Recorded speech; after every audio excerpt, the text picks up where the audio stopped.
anak panti asuhan titipan kasih. Anak panti asuhan ini juga ikut tampil dengan menyanyikan berbagai lagu Natal.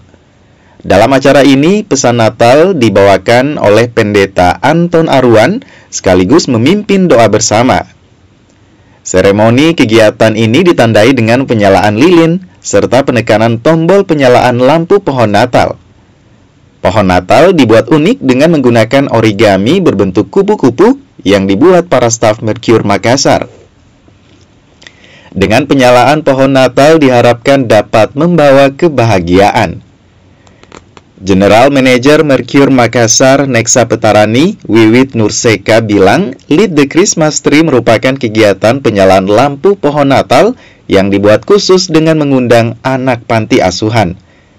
Harapannya mereka turut merasakan kebahagiaan dan kegembiraan merayakan Natal.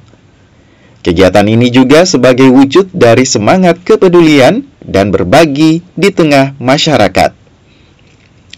Jadi ini pertama kalinya kami lakukan acara Lead the Christmas Tree ini.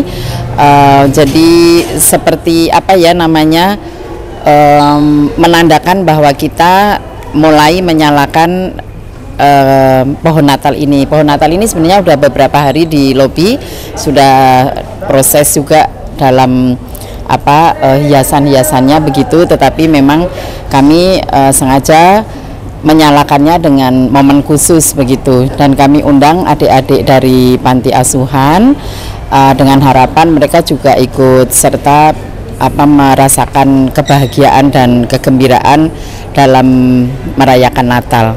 Jadi ini sebenarnya bukan perayaan Natal buat mereka, tetapi penyalaan pohon Natal saja. Mungkin nanti Natalan kita akan undang lagi seperti. Di momen Natal tahun ini, Mercure Makassar Nexa Petarani menghadirkan spesial dinner all you can eat seharga Rp150.000 dari 24 dan 25 Desember.